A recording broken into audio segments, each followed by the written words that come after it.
Merci, Monsieur le Président. Merci également au honorable assesseur.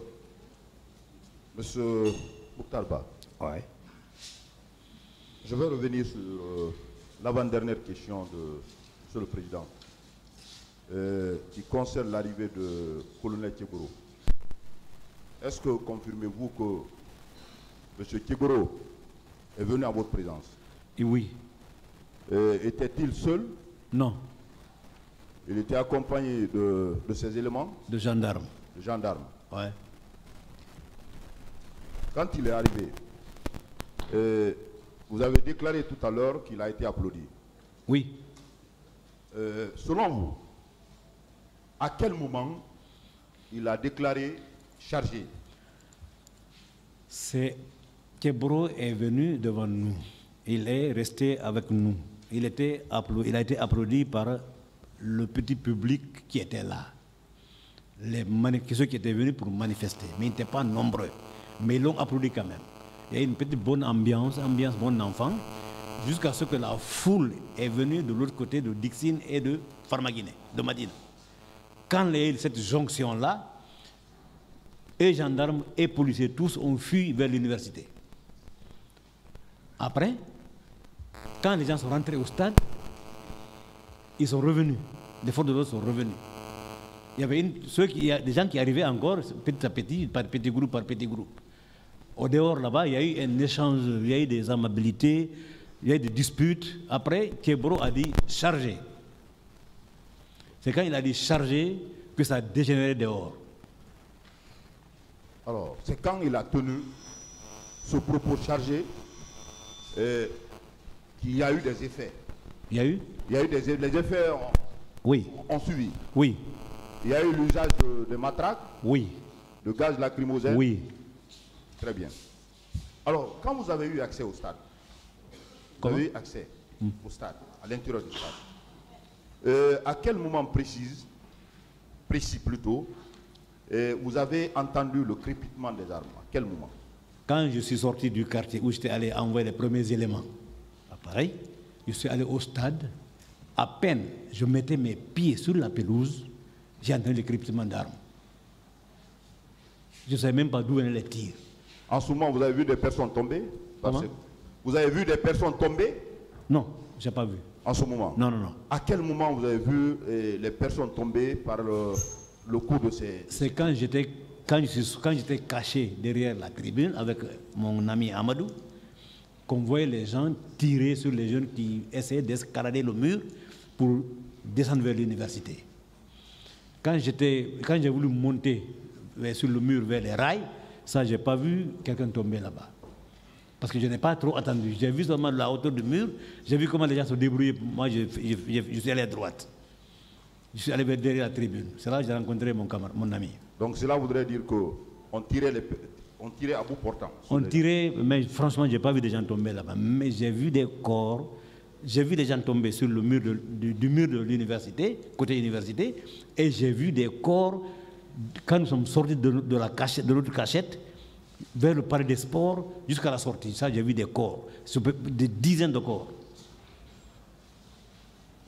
Dans votre déclaration également, vous avez fait état d'une dame. Oui. Qui criait au secours. Qui criait au secours, qui m'a dit, Monsieur Ba, aidez-moi, ils sont en train de violer les femmes ici.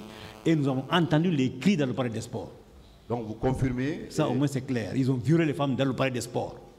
Dans le palais des sports. La femme là m'a dit, ils sont en train de violer ici, ils sont en train de violer. Elle est sortie en courant, Monsieur Ba, sauvez-moi, Monsieur Ba, sauvez-moi, Monsieur Ba, aidez-moi. Après, je crois 2 ou 3 ans après, j'ai vu son mari. J'ai vu son mari dans une cérémonie, quand on m'a présenté, quand il a su que c'est lui, Mouktarba RFI, il m'a approché, il m'a salué, il m'a dit, Monsieur Ba, c'est vous qui avez sauvé ma femme. J'ai dit, quelle femme?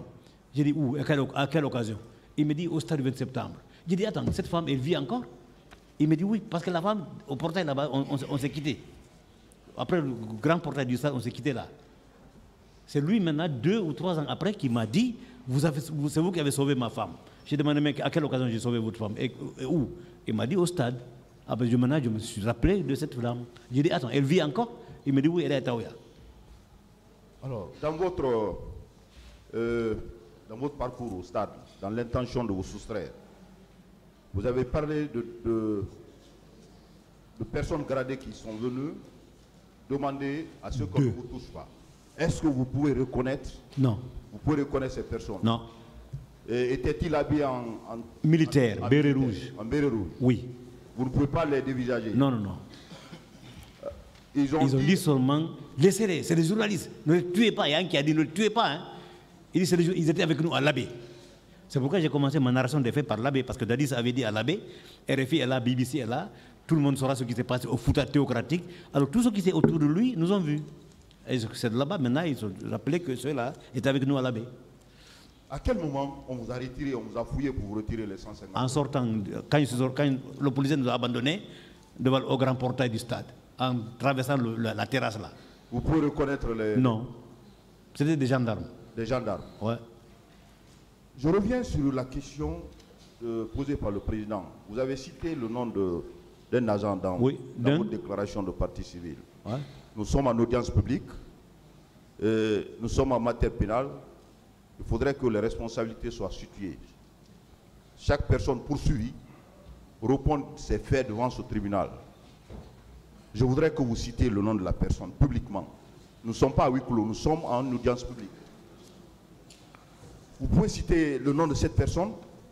Mais ça me gêne, franchement. S'il vous plaît. Vous allez édifier les acteurs de ce procès, le tribunal, mais aussi les acteurs de ce procès. Vous n'encourez rien. Plutôt, vous avez aidé le tribunal à la manifestation de la vérité. Qui est cet individu-là, dans ce box? Monsieur Ba. Est-ce que vous pouvez m'épargner de dire son nom ici? Non, je voudrais que vous disiez, vous dites le nom de la personne.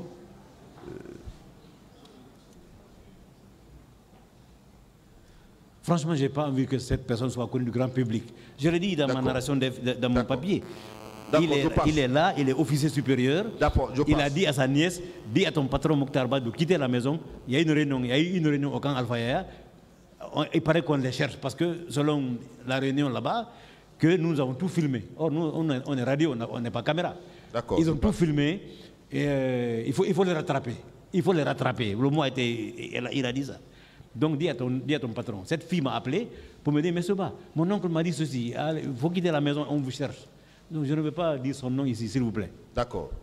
Monsieur Ba, dans l'enceinte du stade, est-ce que vous avez constaté la présence de personnes en tenue civile, en civil? Des personnes en civil qui poignardaient? Non, non, ça, je n'ai pas vu ça. Vous n'avez pas constaté? Je vous dis, à peine j'arrivais au stade, à peine j'arrivais sur la pelouse, le désordre a commencé.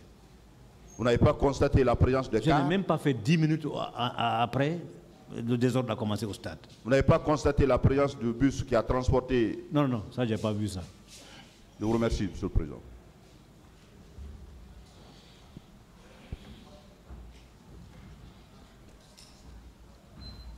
Bonjour, Monsieur Ba. Bonjour. Je ne reviendrai pas sur les questions qui ont été préalablement posées et bien répondues.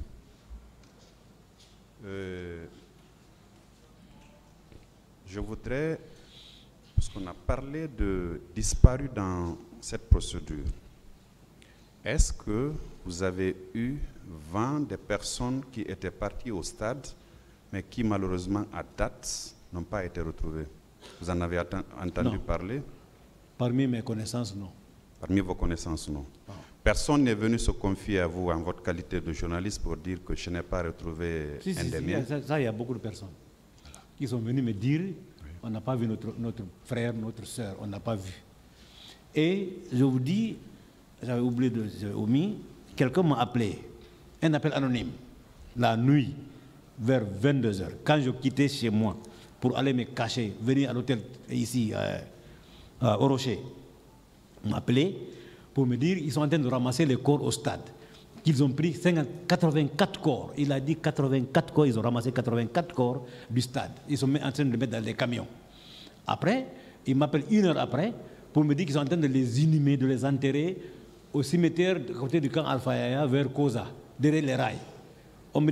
Il m'a dit avec les phares des véhicules. Ça, on me l'a dit, je n'ai pas vu. Ça, c'est au téléphone, on m'a appelé 2 fois. Ils sont en train de les enterrer derrière les rails vers le camp Carrefour, avec les phares des véhicules. Ça, c'était vers 23 heures. Voilà, j'allais en